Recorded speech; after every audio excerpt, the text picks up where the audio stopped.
Have you ever wanted to create your own WagerTalk Dream Team? We're excited to announce you can build your own superstar handicapping lineup using our Pick Your Team program at WagerTalk.com.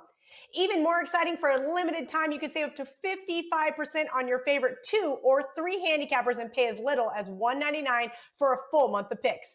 Dave Cokin, Marco D'Angelo, Yanni the Greek, Ralph Michaels, Teddy Covers, Hakeem Prophet, Tony Finn, Rob Vino, Brian Leonard. The combinations are endless. Who will make your dream team lineup? Just go to WagerTalk.com, click Pick Your Team, and personally hand select your handicapping roster. Our Dream Team promotion is only being offered for a little limited time before going back to regular price, so please make sure to take advantage of this incredible offer.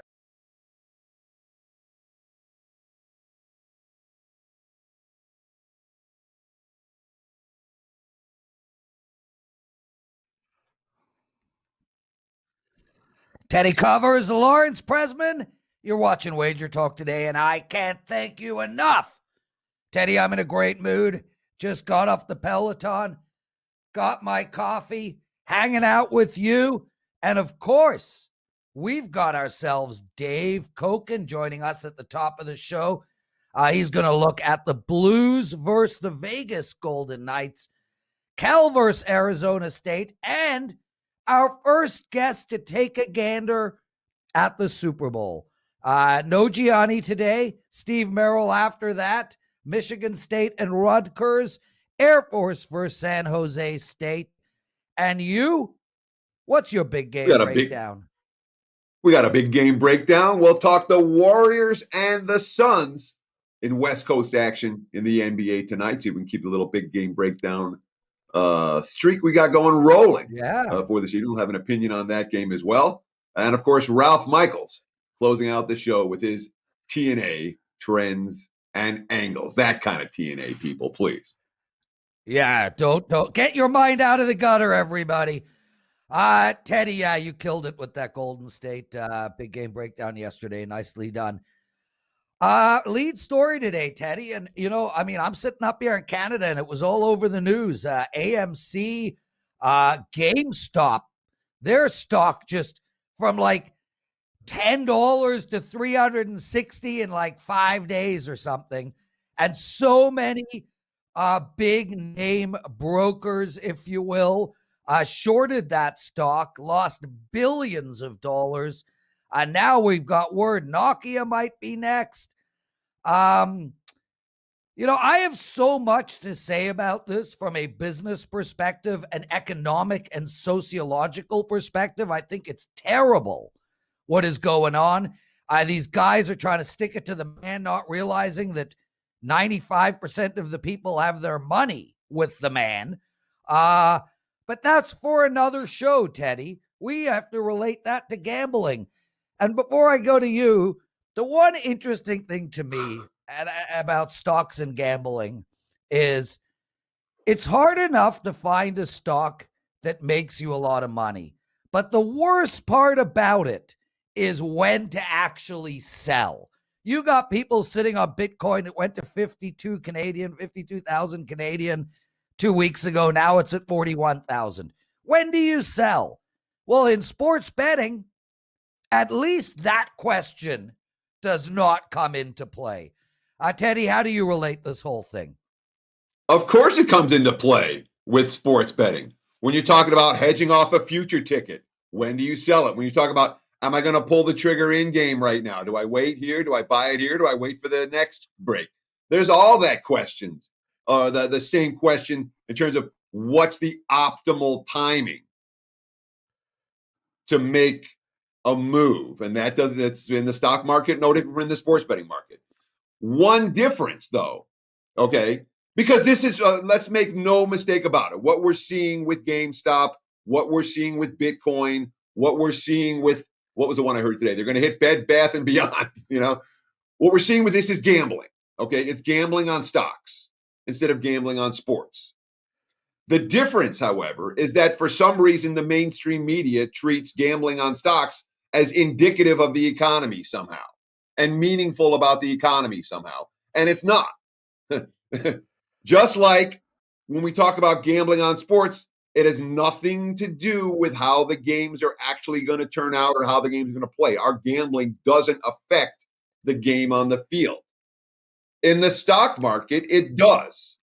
Because now GameStop, which was worth nothing however many months ago, now they have enough capital to make investments, and now they're worth something. It's kind of like a team that gets really lucky and they win 3 or 4 games in a row. And now all of a sudden, this bad team that got lucky has some momentum.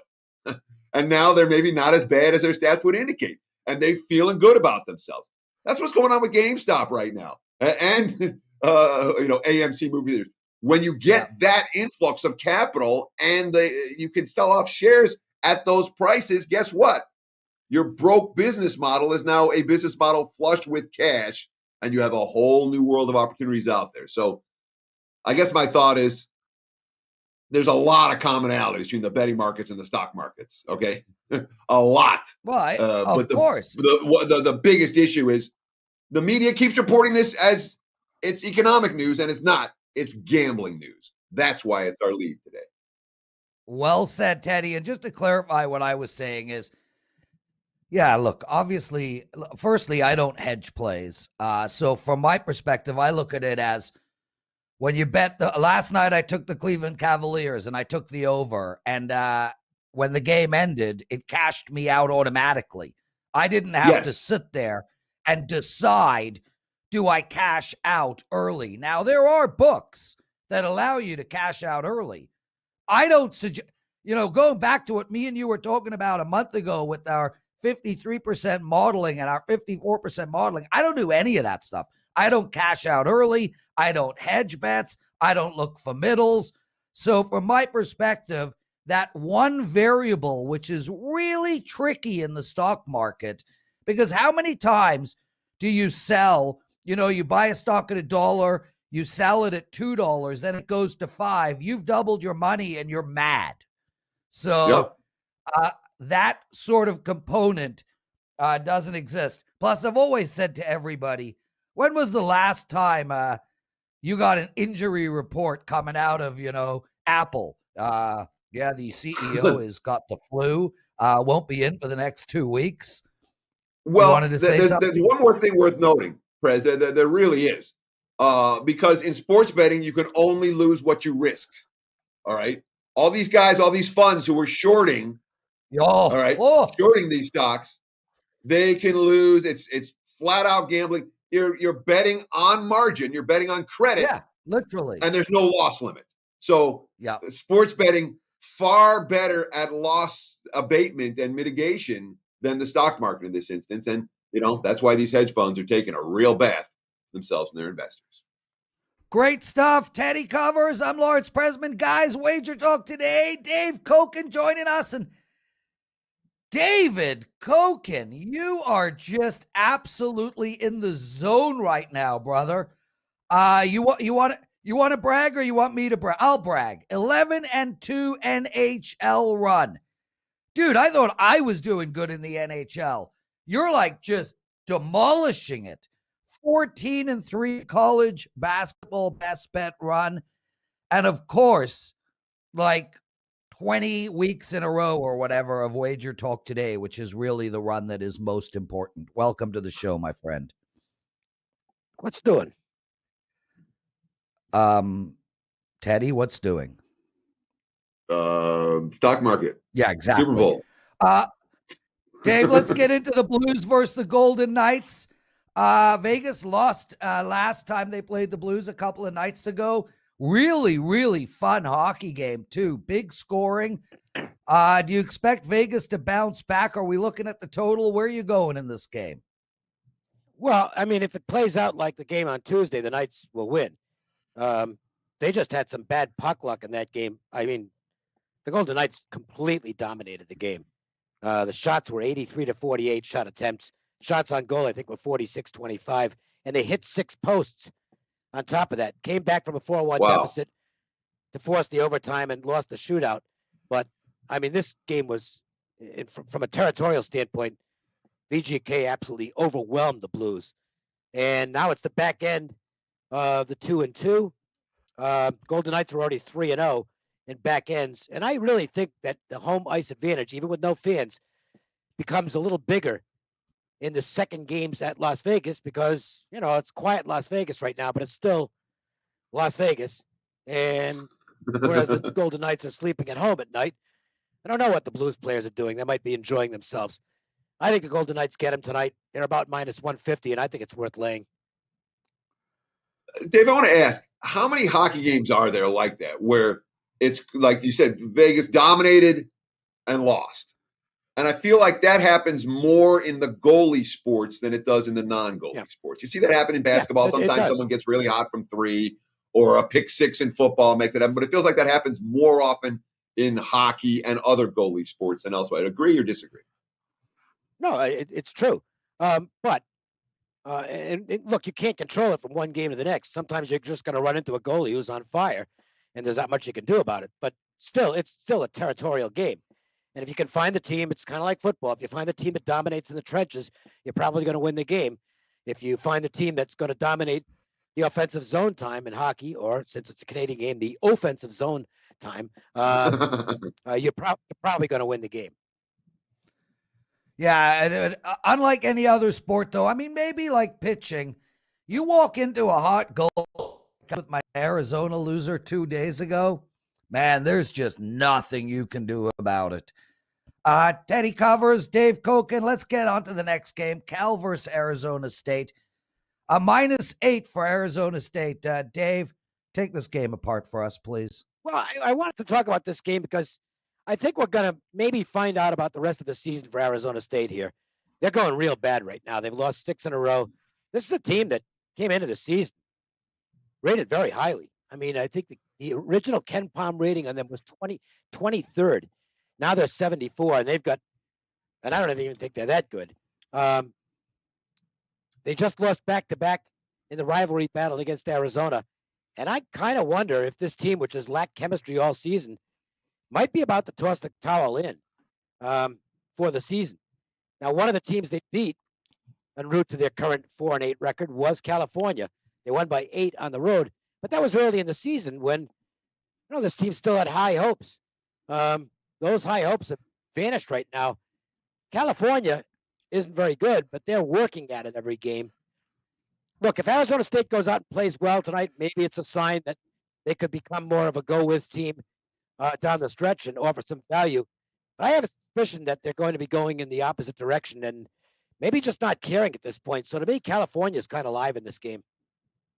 So, and this one kind of stood out to me, Dave. I was one of those who lost money with Arizona State in the rematch against Arizona. I'm like, this team's ready. And then they came out and didn't play well.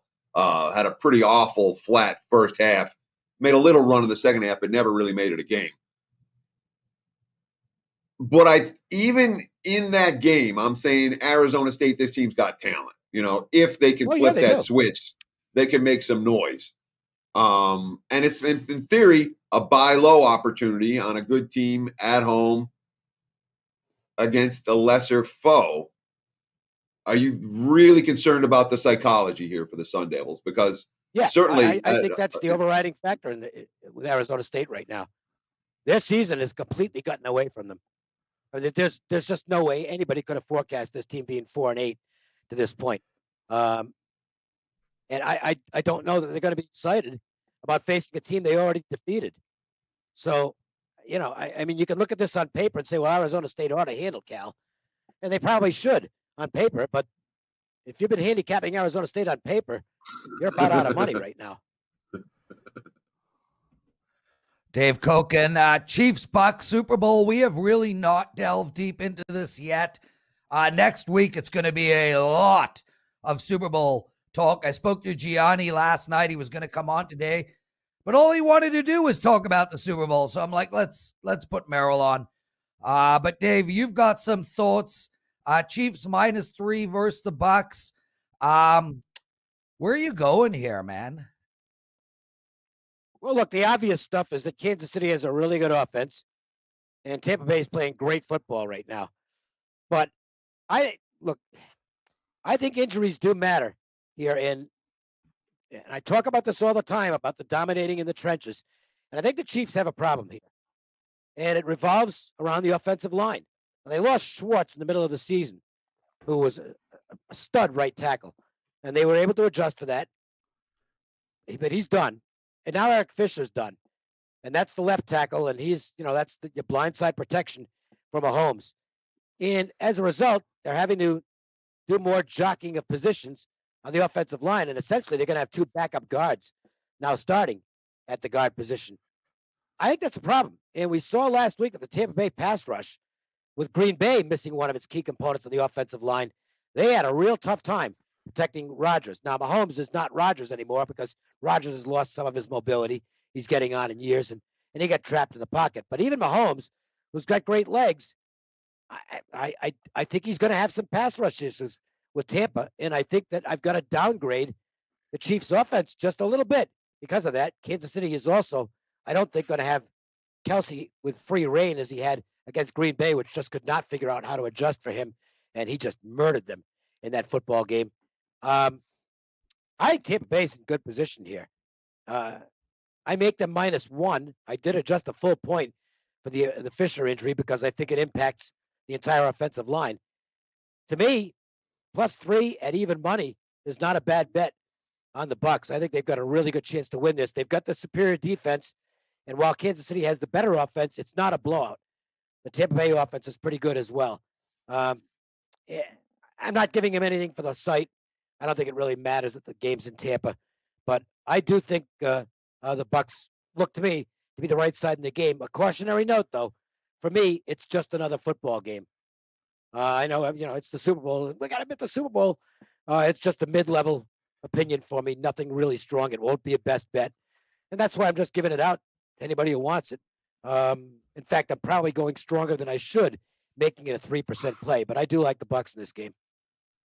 I'm going to ask you about Kansas City and the travel situation, how they're not, the normal Super Bowl hype isn't going to be there throughout the week. And they're traveling like it would be a normal road game. I think even later than that. Does that affect your thought process on the Chiefs for this week? And the fact that they did this last year, they've been in the hype before, is that a concern for you? Whereas Tampa, other than Brady, doesn't have that hype experience. But other than Brady is big because he's the man in that team, and he'll know what he needs to do to have his team ready for the Super Bowl. The travel factor doesn't concern me at all, especially for the Chiefs who were there last year. So that's a non-issue completely. Dave Cokin, everyone. Dave, 11-2 hockey run. There's like 12 million hockey games going on today. Are you in play of them over at WagerTalk? I have a 3-pack for just $29, plus a free play, which you can find at my homepage right now, which is wt.buzz/DC, and a best bet in college basketball tonight. And on a 14-3 run on those, I think there's a blowout on the board tonight. At least I hope it plays out that way. And looking for a good night. Awesome stuff, man. Can't thank you enough for joining us, Dave Cokin, everyone. Guys, we've got so much to discuss. It's ridiculous. Steve Merril with 2 more college basketball games. Teddy's big game breakdown. Ralph Michaels. Shout outs to all of you guys. A promo code. Count to 20 and we'll be right back.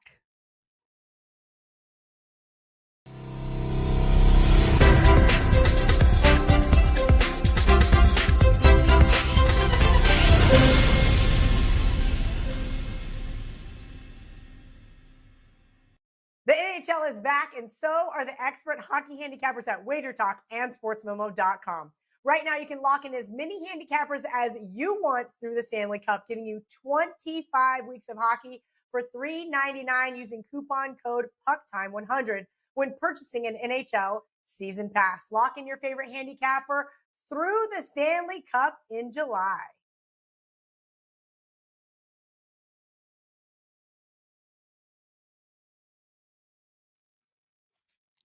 It's time for Bad Beats, Bad Bets, and Bad for the Books. A little recap of what happened in the sports betting world last night. And I apologize. There was a ton of stuff worthy of talking about. We do have a significant report for today.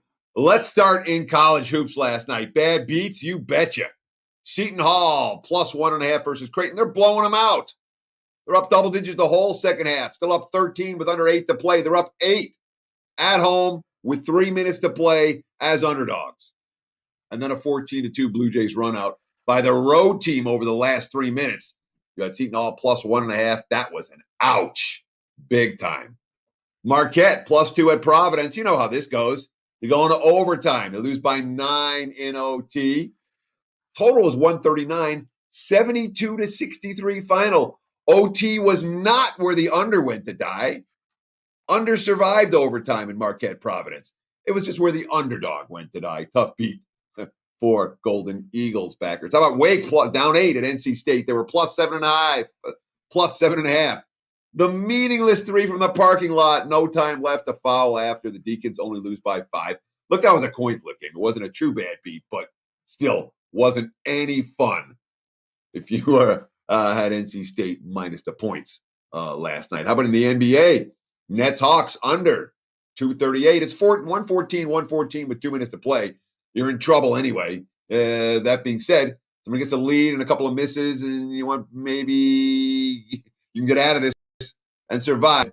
Instead, both teams make one shot apiece, 116, and overtime is where unders go to die for the Nets and the Hawks last night. That game flies over in the extra session. Brutal beat for underbetters. And, of course, Bucks Raptors. Kyle Lowry went nuts the last 4 minutes. You were watching, you know exactly what I'm talking about.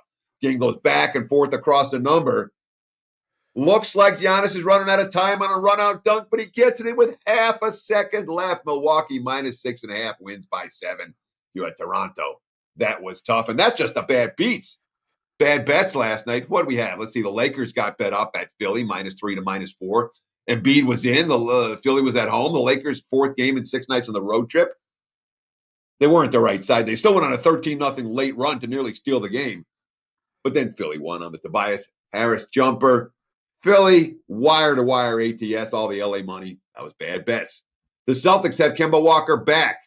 I think they might be worse with Kemba Walker around. Not better right now. He had 2 assists last night, was -16 from the plus-minus. But the betting markets have a different opinion. And they're betting on Boston with Walker in the lineup. They were bet up to -4.5 last night at San Antonio. Spurs covered the whole second half, won the game outright. And, of course, bad bets. There was lots of Phoenix money last night. Markets hate this OKC team. Their stats are bad, real bad. They don't have anyone knows, and all they do is keep winning and covering on the road. Markets moved them from +6 to +8 last night at Phoenix. Thunder won that game outright. College hoops are betting Ole Miss down to +7, down to +4.5 at Arkansas. The Hogs won that game by 15. Ole Miss wasn't the right side. And, of course, Kansas State. Arthur DeCesar talked to us about the wise guy money coming in on Kansas State yesterday. +25.5 at the open, down to +23. Baylor's pretty good. They won by 48. All that Wildcats money, the books got to keep it. Bad for the books? Well, let's see. There was a lot of Pacers money last night. Pick them to -3. Sabonis was in and not out, and it mattered. He messed around and dropped a triple-double. Over money, too. 219.5 up to 225.5. Pacers win by 10. The game sneaks over the closing line by 0.5 points. Only 6 points in the final 2 minutes, but that was just enough. Indiana and over, both bad for the house last night. Lots of Nuggets money last night, -5 up to -6.5. Nobody's worried about Miami, but nobody's betting Miami without anyone in the lineup. They stink right now. Nuggets win by 27 in a blowout. And with the sharp money in Vegas going against UNLV, you know it's good. Utah State was in the short turnaround revenge against the Rebels after the Brickfest in the first meeting of the week. Utah State and over took the money. Utah State and over got the money. The Rebels, not a good result for the house in college hoops action last night. There you have it. Bad beats, bad bets, bad for the books. Heck, I could have used more. I ran out of time, Prez. There was a lot of crazy betting stuff last night. Oh, well, Teddy, awesome job. Guys, let's do a roll call. Robert, Money Charts, Johnny O, Nate, Baptism in the Ism. That is a solid name. Lonnie, Groovy, everybody, Nate, everybody, you guys, thanks so much for joining us every day, 12 to 1 Eastern.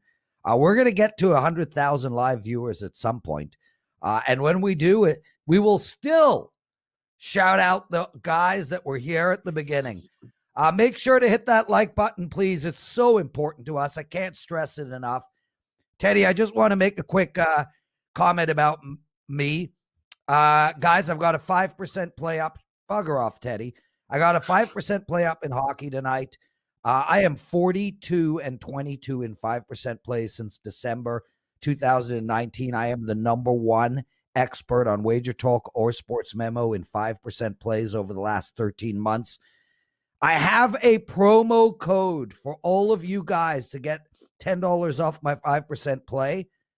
It's in the video on my Twitter. Follow me at Prez Wager Talk. Watch my free videos every day. And inside of today's video is a promo code.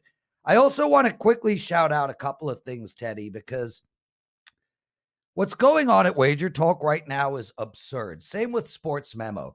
I mean, we've got Marco D'Angelo in the last 7 days, 16 and 6. Ben Burns over at Sports Memo in the last 7 days, 22 and 9. Rob Vino, 26 and 13. Steve Merril, 29 and 10. 29 and 10 in college hoops. Steve, why don't you tell us about that?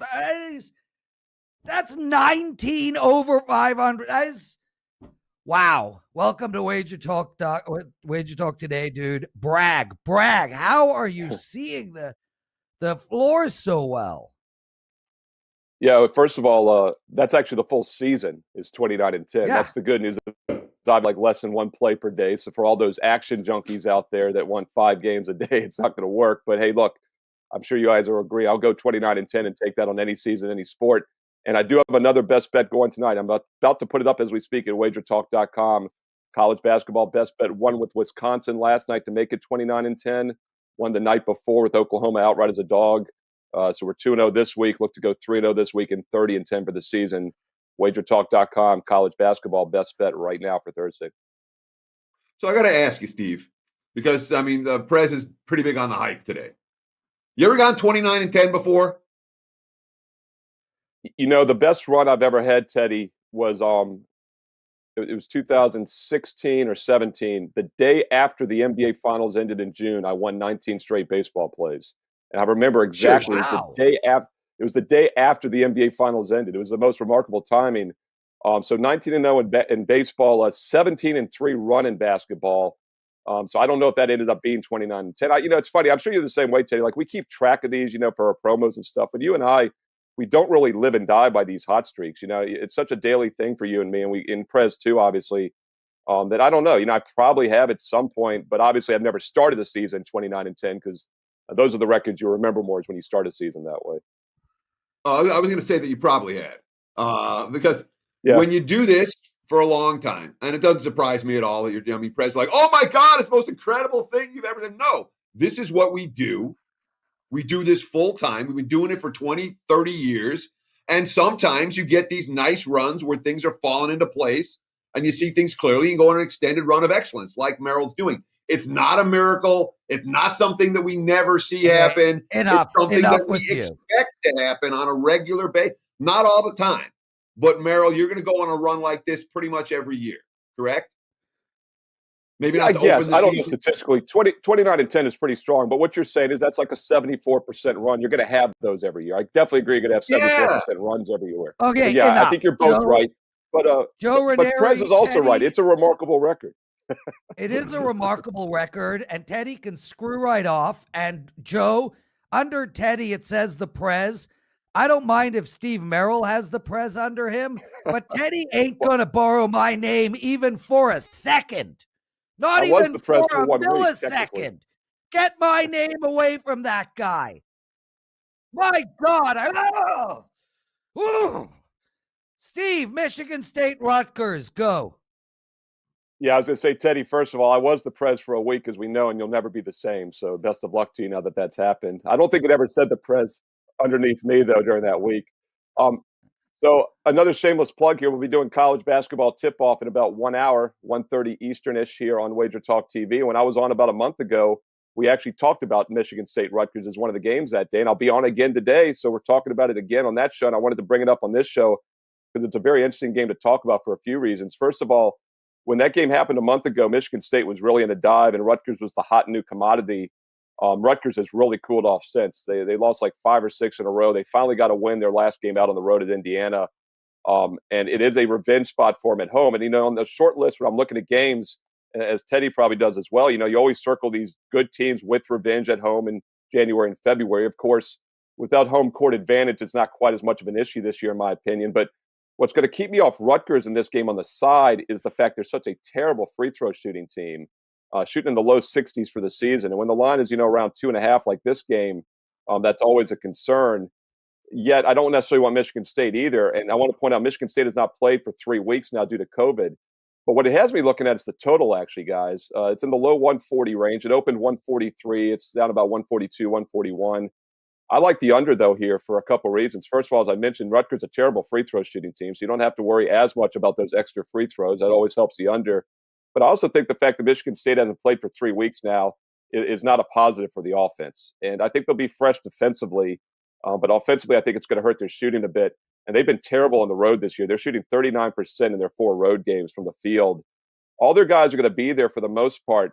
But one guy that's kind of flying under the radar a little bit that they're not going to have is only their 5th leading scorer. He only gets about 17 minutes a game, 7.5 points a game. That's Gabe Brown. Him and an assistant coach are still out with COVID. But Gabe Brown shoots 54% from the field, 46% from three-point range. He's technically their best shooter, so he's out. I like the under here. The under in the low 140 range has value, I think, with Rutgers, Michigan State tonight. 7 Eastern, Fox Sports 1 national TV. Just a real quick question on this one. Sparty killed this team when they met. And now I'm seeing Rutgers as the favorite, and I can't wrap my head around that. I'm tempted by Michigan State here. Aren't they still a better team, like by a lot, even after COVID? Well, the thing is, you've got the revenge angle. The question is, does that work with Rutgers? Have they gotten to that level, Teddy, where, they're a revenge-minded team? I don't know, but I just have to stay. It's a pass for me on the side just due to the uncertainty being off 3 weeks. You would think a Tom Izzo coach team would be ready to play. I keep thinking back to Boeheim and Syracuse, that first game of the season. Remember, they basically didn't touch a basketball. They went out there and almost lost outright as a big favorite. He said they shouldn't have been playing. Now, granted, they've played for a couple months now, so I think the layoff doesn't hurt teams as much now as it did in November. But it's enough to keep me off. The revenge motive and the fact they've been off for 3 weeks is enough to keep me off the side in this one. Steve Merril, everybody. 29-10 start to college basketball, as you heard. Teddy thinks that is the most insane, outrageous run he's ever heard. He literally flipped out and called himself the Prez. Air Force versus San Jose State, 9:30 p.m. Eastern. Steve, regale us, brother. Yeah, this game is Air Force, and it says, technically it says at San Jose State. And for those kids, since our kids have been out of school all year, or most kids probably won't know this is wrong, but San Jose State is not in Arizona, but that's where they've been playing all their conference games and will continue to, because Santa Clara County is closed down due to COVID, as is much of California. So I guess you could say they're getting used to this arena, maybe. There, of course, aren't fans there regardless. These are 2 really bad teams, though. On the surface, you're not looking to lay points with a 4-10 Air Force team against a 3-11 San Jose State team. And I'm going to look at the total here again, but on the side, if I was going to play the side, I'd probably have to default to Air Force just due to the fact pace tempo is one of the biggest handicapping factors I use. And that's one of the main reasons I am 29-10 in college basketball. A lot of my plays are based on tempo, who can dictate the tempo. Air Force plays, as they do every year, at one of the slowest paces in the country. They're a small team due to height restrictions for the Air Force in general, so they rely heavily on the 3-point shot. San Jose State likes to play very fast. So I love looking at matchups like this, and I would lean Air Force just due to the matchup, but I'm not going to lay 4 points, 4.5 points with a 4-10 team like Air Force. I'm looking to play them as a big underdog when they can slow things down. But what I do like here, guys, is once again the under, and we're getting into, once again, the low 140 range. It's currently about 143. But keep in mind, Air Force, one of the slowest teams in the country, as I said, their games only average about 134 points a game. And I do think they'll slow this one down. San Jose State does not like to play slow. They're a terrible shooting team. That's why they need to play fast. They shoot only 30% from 3-point range, only 38.5% from the field, and that's playing fast. So you can imagine what's going to happen when they get slowed down. I think Air Force dictates the tempo, and I think the safer play is the under 143 instead of laying points with a really bad team. Now, San Jose State is coming off a great offensive performance. 31 of 58 from the field. They hung 83 on New Mexico last time out. It snapped their long losing streak. Any momentum carrying forward for the Spartans? It's a little bit of a concern, Teddy. It's a good point, too, because New Mexico wanted to play a little slower in that game. And that game was a faster-paced game, as you mentioned. But I don't think all of a sudden San Jose State has fixed their problems offensively. They shot 53% in that win. Keep in mind, that was a quick revenge situation. They had lost the game 2 days earlier against New Mexico, in which they only scored 51 and shot 40%. So maybe they figured something out against that common opponent. But going back before last game, they put up 40% or less in 4 straight. So I don't think they fixed their problems. The one other thing I want to point out about this game is that, Air Force is very small, as I mentioned. So I always check the size of the other team. San Jose State, 7 of their top 8 scorers are guards. This is a very small team as well. So I think it's a good matchup for Air Force to dictate the tempo like they want. Steve Merril, everybody. So funny. One of the guys in the chat room said, Prez, how much hate mail does Wager Talk get? Emails when one of the guys lose, Steve's on a 29-10 run. Teddy keeps mentioning it. Might lose tonight. Who knows? And then an email comes in. The answer to that question is very, very little, almost none. Our customer service staff is world class. And Teddy and Steve, you can attest to this, guys. The industry has changed so much over the last 20 years. When I started in this industry in 1999, man, you could go on a 29-10 run, although it doesn't happen often. And the next day you lose a play. I used to get emails hoping the worst email I ever got, Prez, I hope your children burn to death tonight in a house fire. Nothing like that happens anymore. Nothing like that happens anymore. We've got a much smarter group of customers, and our customer service people, Missy and Melissa, Johnny, all the guys, just world class. Anyway, Steve, can't thank you enough for joining us, man. You absolutely rock. In case people didn't know, Steve's on a 29-10 college basketball start to the season, and he has won tonight. Guys, literally 15 seconds. We're going to come right back. Teddy's big game breakdown, Ralph Michaels, and more. Don't you dare go anywhere.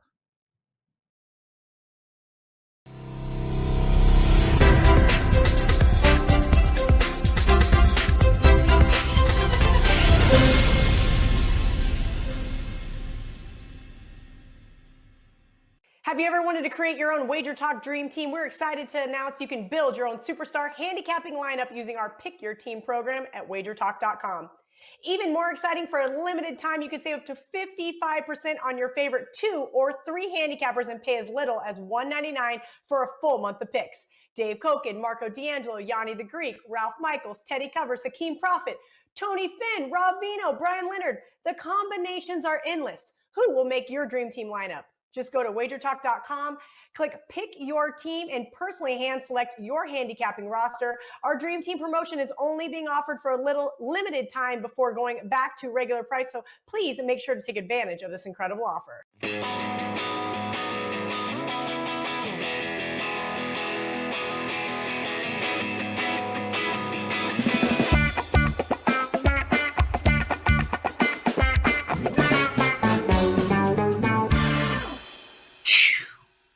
It's time for today's big game breakdown. Let's talk NBA on TNT. The second half of the doubleheader tonight. The Golden State Warriors traveling to the Phoenix Suns. Right now, we're looking about the Suns 2.5, depending on where you bet it, as home favorites. Total sitting in the 220.5 range. Again, there is at least modest variance as we speak. So, from a spot standpoint, the Phoenix team has been playing good basketball of late, coming off an embarrassing home loss to OKC. In theory, the spot says Suns at home. Golden State off back-to-back wins against, the team that I've got power rated as the worst in the NBA in Minnesota. They're playing on the second of back-to-backs with travel. The spot says Phoenix, no question about it. But when it comes to current form, hot versus not, Golden State is the clear choice. The Suns are not playing good basketball. They're not covering as favorites. They don't have much of a home field advantage, and they're playing shorthanded.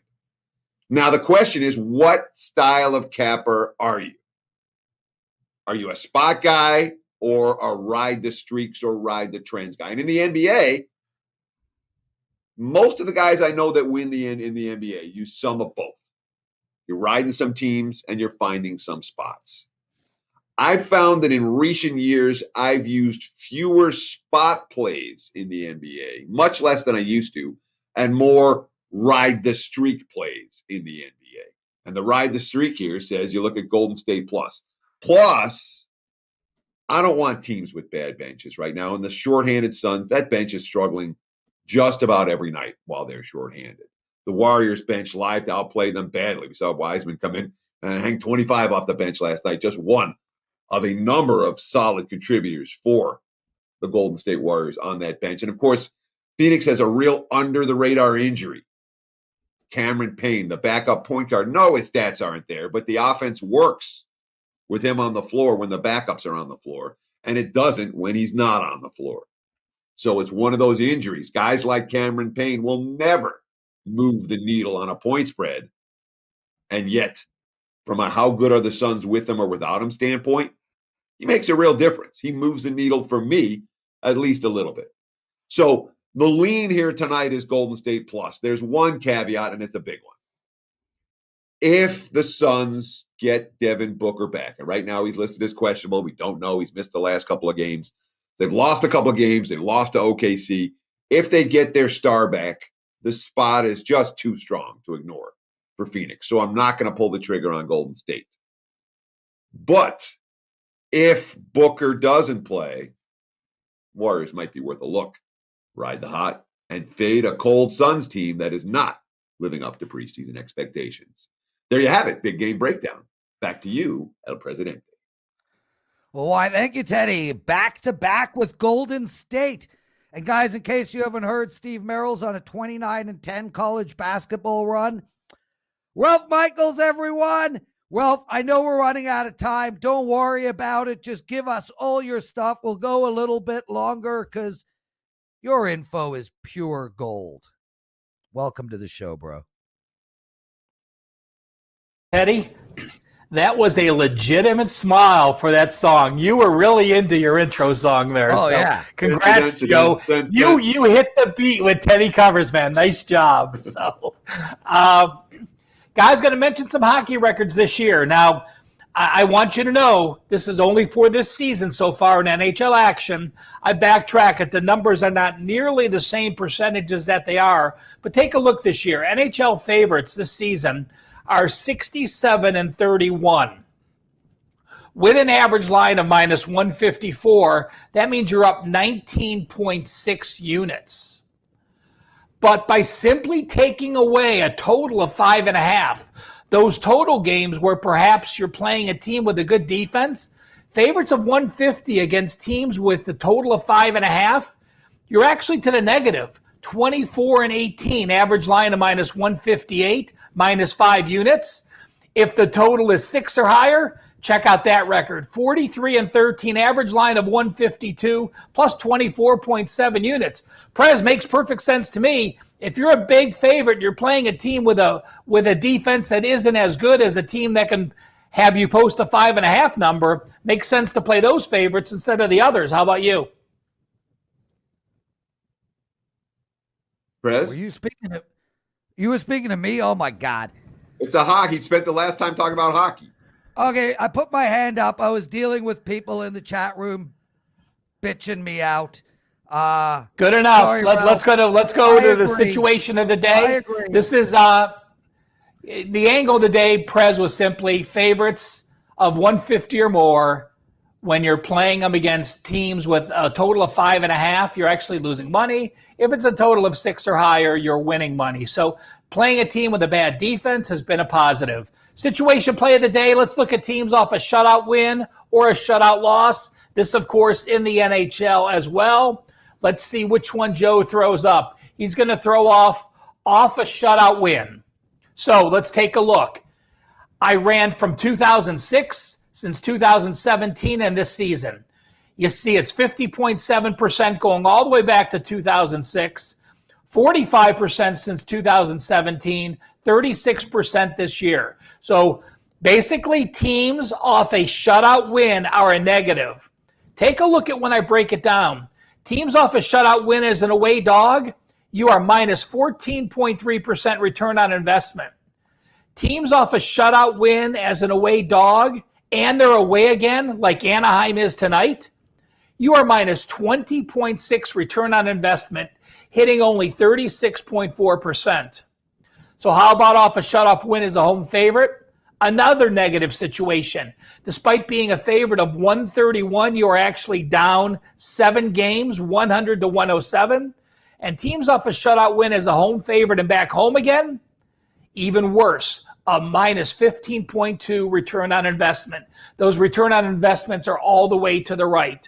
So simply, guys, if you follow the NHL and you think a team is off a shutout win and you think it's a positive, guess again. WagerTalk Today breaks that myth. It is not a positive. It is actually a fade situation. So how about teams that are off a shutout loss? Ralph, if I Top can jump three in, category. Go ahead, sorry, Prez. Ralph, if I can jump in. That trend makes a lot of sense, and especially this year, because everybody's playing each other twice, 3, 4 times in a row. And we've seen for years, these goalies do not remain hot for long. So I actually love what you're saying there, Ralph, because a goalie that shuts out a team once, the next night, 3, 4 goals. Yeah, well, again, it's showing a minus.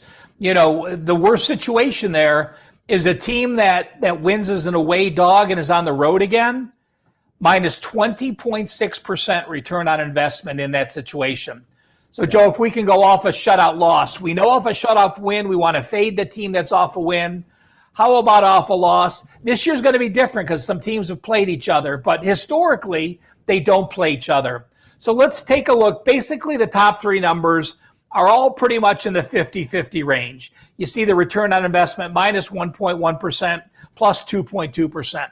But look at the 2 subsets I used. The first is off a shutout loss as a home favorite. You're up a little bit. You see the record. The record's very prestigious at 58%. But then you take a look at the average line, and you see the profit is only plus 6.6 units. But if you are off a shutout loss as a home favorite and you're back home again, your return on investment is 7%.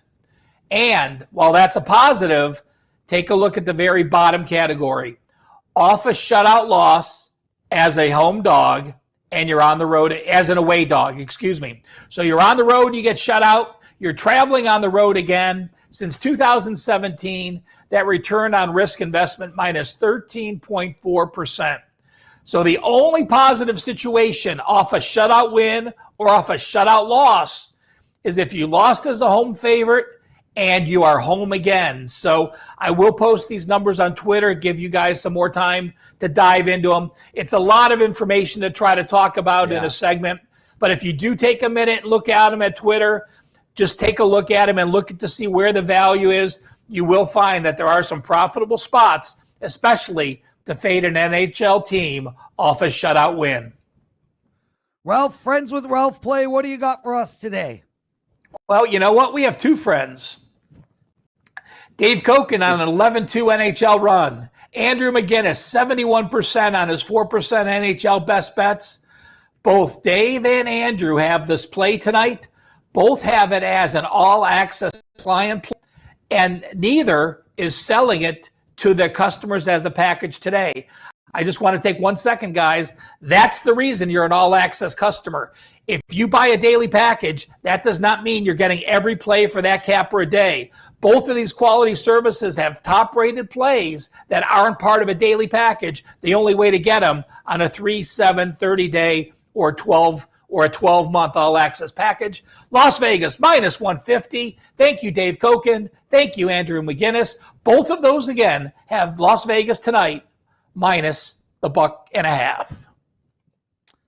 Ralph Michaels, everybody. What a show, Teddy. I had so much fun, and I really love talking about the stock market gambling stuff at the top when in the summertime, we got to delve deeper into that. Big shout out to Ralph Michaels, Dave Cokin, Steve Merril, Joe Ranieri for handling all the heavy lifting. Teddy, As always, this is such a pleasure. We'll see you guys all tomorrow. Rob Vino and a mystery guest. We'll figure it out later. Teddy, take us home. Enjoy the games. Good luck tonight. We'll be back again 9 a.m. Pacific, noon Eastern tomorrow, right here on WagerTalk Today.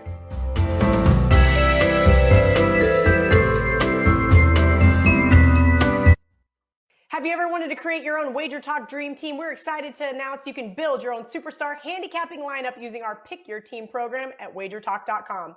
Even more exciting, for a limited time, you could save up to 55% on your favorite 2 or 3 handicappers and pay as little as $1.99 for a full month of picks. Dave Cokin, Marco D'Angelo, Yanni the Greek, Ralph Michaels, Teddy Covers, Hakeem Prophet, Tony Finn, Rob Vino, Brian Leonard. The combinations are endless. Who will make your dream team lineup? Just go to WagerTalk.com, click Pick Your Team, and personally hand select your handicapping roster. Our Dream Team promotion is only being offered for a little limited time before going back to regular price, so please make sure to take advantage of this incredible offer.